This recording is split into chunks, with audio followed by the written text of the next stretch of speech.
So Charlie Kirk is dead. And the first thing I want to say is maybe live your life in a way that people don't go rushing to the internet to post like a hot take about your death. It's probably not a great indication of the kind of person you were. So, hey, I'm about to talk about a bunch of difficult stuff.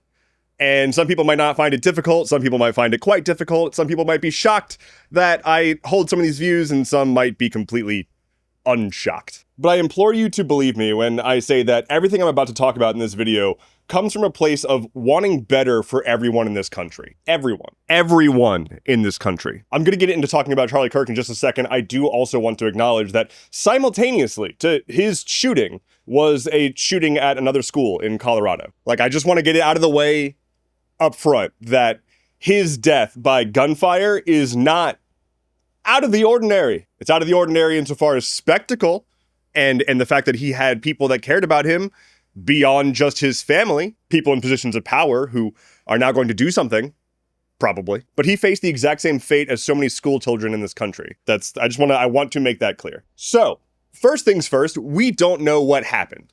We don't. We can make educated guesses, and I have my personal theories, but at time of recording, the suspect is at large. The FBI is run by podcasters. So I don't think we're getting answers anytime soon. I'll entertain a few theories later on for the purposes of talking about other things, but I'm not going to sit here and say that this was absolutely a left-wing person or a right-wing person. I think anyone can look at this and just fill in the details with whatever they want it to be. It's also just very bizarre and increasingly unlikely that it was just some guy. But let's talk about what actually happened. And I'm not going to get too graphic. I'm not going to show anything. But Charlie Kirk, an incredibly popular conservative commentator, was murdered in front of a bunch of people yesterday with a gun. Charlie Kirk famously was super pro-gun rights. Like, if you even implied that we should look at guns as a potential problem, he would call you crazy. He shrugged off mass shootings and school shootings as essentially a necessary evil, as just a thing we got to deal with. Just like that's just life. He's quoted in saying that gun deaths are a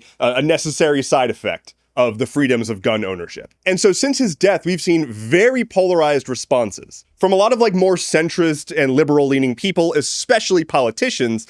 They immediately came out and they were like, we condemn political violence of any kind. It has no place in this country. Anyway, we just renamed it the Department of War, but it has no place in this country. But everyone, Democrats and Republicans alike across the political spectrum, started just posting oh, Charlie Kirk was a great man who was just exercising his free speech and was such a gentleman. Let's not lie to ourselves about the kind of person he was. Charlie Kirk was a piece of shit.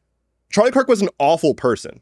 He was awful before he died, and then he died, and he's still awful. Someone dying does not absolve them of being awful, and it doesn't absolve them of criticism. As I posted on Blue Sky and Mastodon, if you follow me there, you saw a flurry of thoughts yesterday, but my moral code does not include a stipulation that I must show deference to the dead and dying purely on the merit of them being dead or dying. This guy's whole career was touring to college campuses where there are impressionable young men and convincing them to adopt a hostile patriarchal outlook on society. His goal was to get more people to support his oppressive ideology.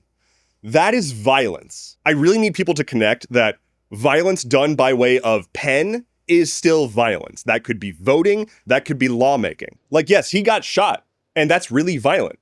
And also, his rhetoric was violent. He was completely anti-choice, saying he would force his daughter to carry a baby to term if she was raped. He repeatedly talked about how if he got on a plane and saw a black pilot, he'd be scared for his life. The man went from campus to campus trying to normalize being the shittiest version of yourself you could possibly be. All while being oh, it's my free speech, and then doing that fucking smile that he always did when he knew he was getting away with it.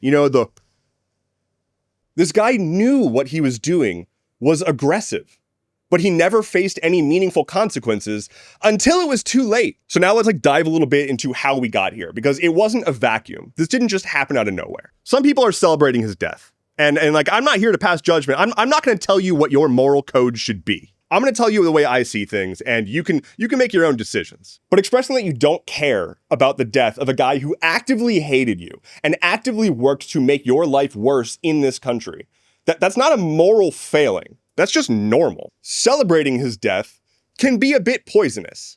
I also think it's normal. I think it's very normal to have seen somebody gleefully get away with spewing hatred and get uplifted, become rich for it. only to have his final words be minimizing mass shootings. Right before being shot, he was asked if he knew how many mass shootings were carried out by trans people. His response was, too many. After that, the question asker answered, it was 5, and then asked, do you know how many mass shootings in total have been carried out in the past 10 years?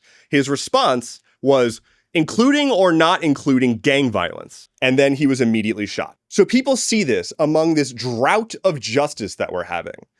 I think it makes complete sense that it's cathartic for some people. We have watched right-wing people just spew hatred and anger, and any pushback they get, they immediately scream, "my free speech." And then when they're hit with further pushback, they pearl clutch. And this is what has pissed a lot of people off, especially because Republicans have lost any right to even remotely feign horror in the face of people saying shitty things to them. These are the same people who fought hard and spent money on opening a facility that they gleefully named Alligator Alcatraz and joked about migrants being eaten by alligators. We've got plenty of people pointing back to the Democratic lawmaker that was also recently assassinated, and the right said basically nothing about it. Trump certainly didn't make an Oval Office speech for it. Meanwhile, Stephen Miller is saying that Democrats are all evil and should be annihilated. And Pete Hegseth is talking about how they're going to go into the cities and use the military against them. And so then when people turn around and say, oh, Charlie Kirk died,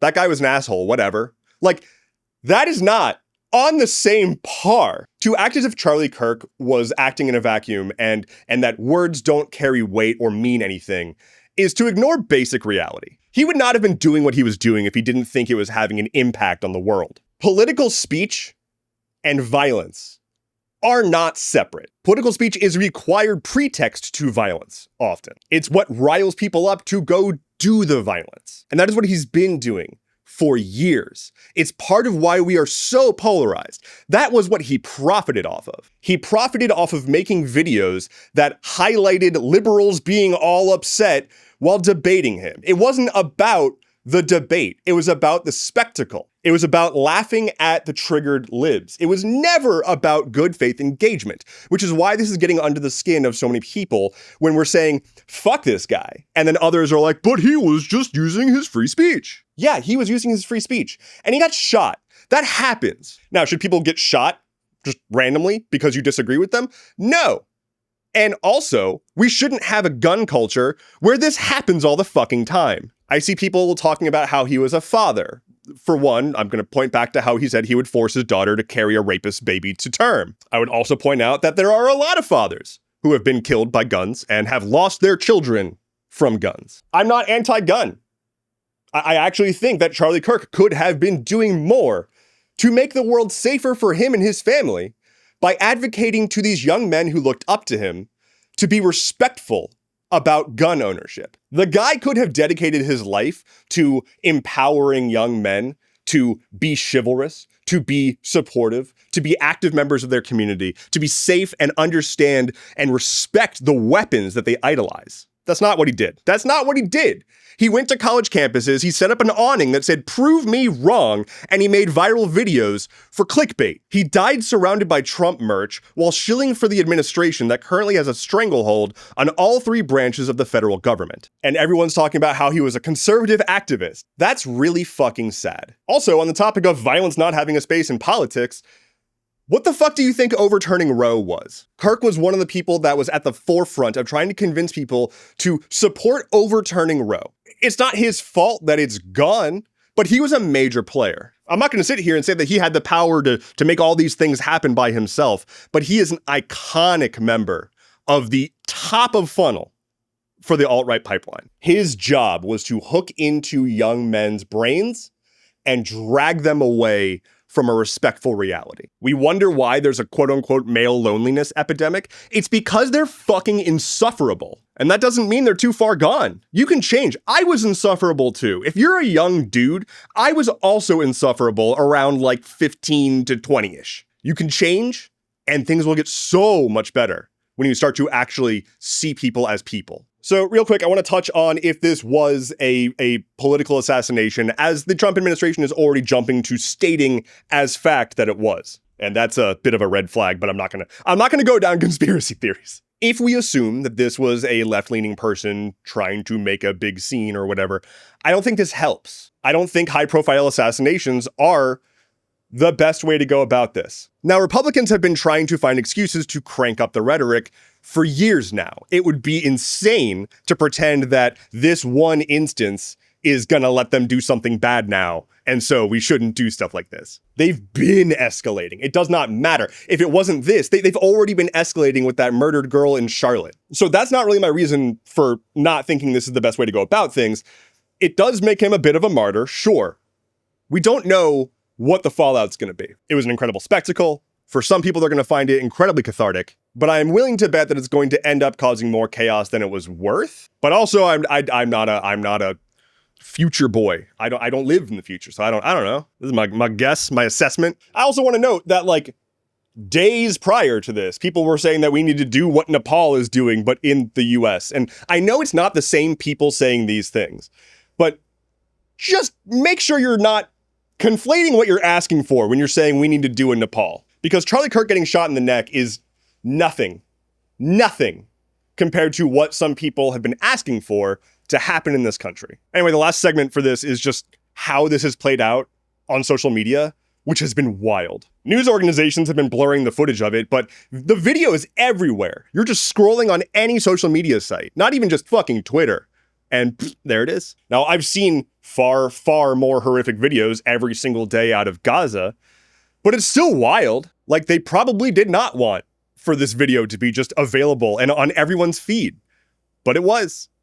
They've completely lost the plot. Tech companies have spent so long removing tools for moderation because they've been yelled at by conservatives. And now we're here. This is where I want to leave it. Charlie Kirk was a piece of shit. I don't care that he's dead. If that makes you upset with me, I also don't care because you don't control my moral framework. And also, you can feel how you want to feel, and it's not really going to change much about my opinion of anything. But a hallmark of Charlie Kirk was punching down at minorities, using logical fallacies to shut people up who wanted to say something that was beneficial to others. He reveled in being snarky about shutting people down when they expressed concerns about safety. He said gun deaths are necessary evil, and he said he doesn't believe in empathy. You are under no obligation to extend empathy to this guy.